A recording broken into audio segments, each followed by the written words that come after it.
We've had a lot of other videos talking about consequences for misbehavior, and you have asked for specific examples. We've got 6 for you.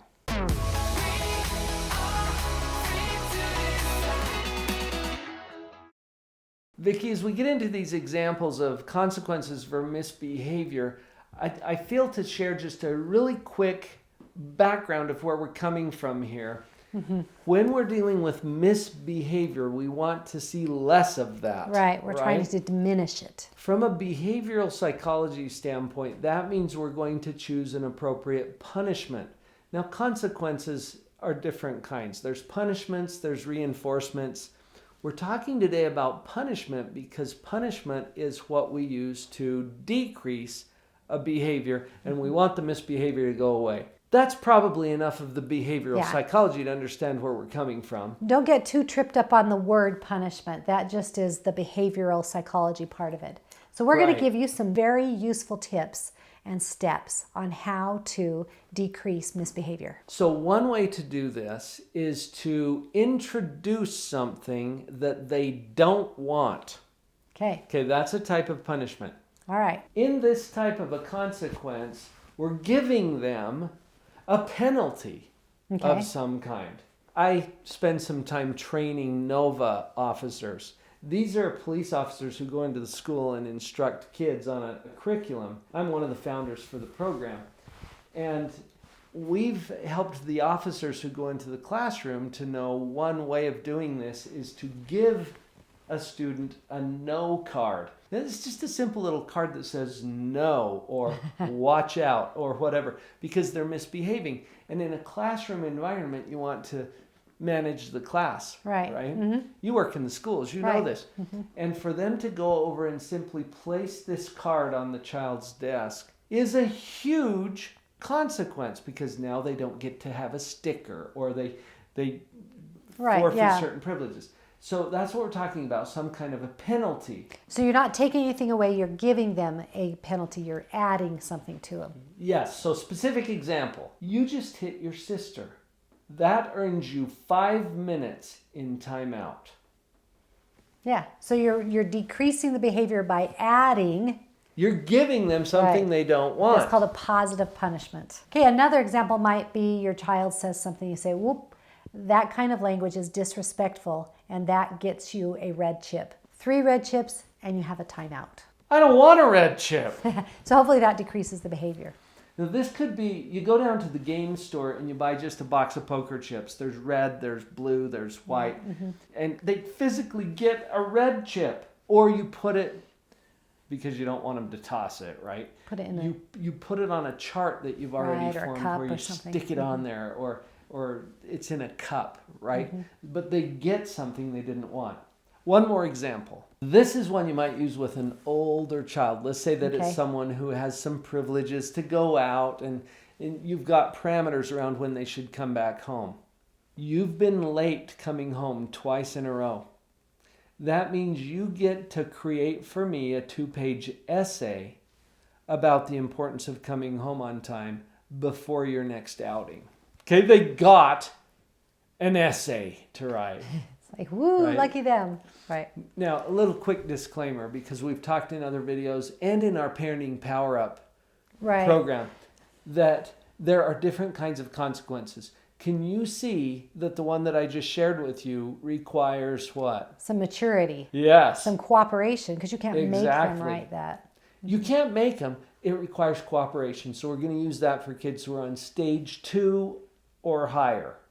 And you'll know what that means if you've been into the Parenting Power Up. If you haven't, go connect. We would love to share that information with you or on the other videos here on the channel. So there's 3 specific examples so far. Now, the other kind of consequence that we can use to decrease misbehavior is to take something away that they want. Yes.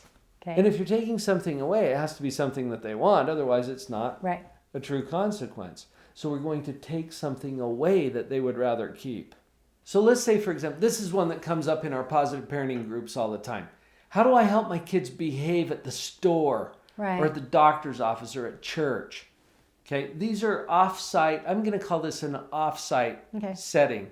And there's a quick way that you can do something that I call response cost. This is kind of fun. And the kids really get engaged in this particular consequence because it has a potential reward built in too. And that's different from the consequences for misbehavior, but it actually combines the two. And so it makes it very effective. So before you leave, let's say you're going to church. Okay, you want the kids to sit.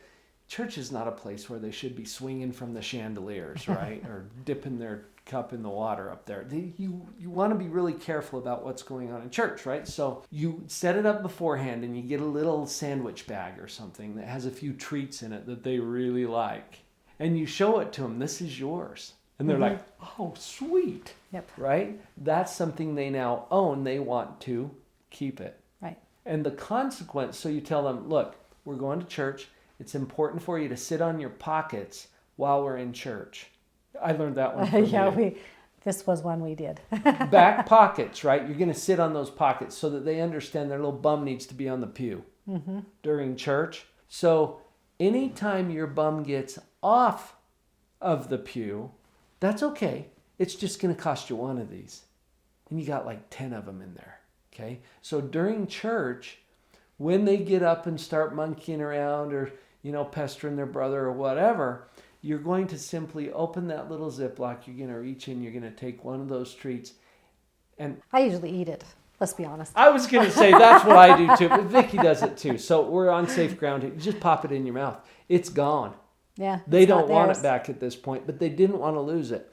That's an example of what we call a negative punishment. It doesn't mean bad. It just means you're removing subtracting something that they want. That they want to keep. And so that's one example. Do you want to share another one? Sure. So another one, maybe you really want their room cleaned and their misbehavior is that they're not cleaning it, right? Right. They're leaving messes. It looks like a tornado came So through. you might say to them, we will leave for your game, your soccer game, as soon as your room is clean to my satisfaction. And so, instead of saying, your room is messy, so we can't go to the game. You can't go to the game. Instead, you're saying, we will leave for your game as soon as your room is clean to my satisfaction. This is really powerful because what you're suggesting here, Vicki, is that we take something that could be worded in a negative way or in a positive way. We're taking it to the positive side, which I think is powerful. You're not saying, for example, you can't go to the game until your room is clean. See how negative that sounds? Right. Instead, you're saying, hey, we'll go to your game as soon as your room is clean to my satisfaction. This is a powerful consequence for misbehavior because now they have just lost. Remember, we're talking about you lose something that you wanted to keep. They've lost their ride. They've lost their ride. They've lost the timing. They've lost their ability to go freely to their game until they clear up the misbehavior.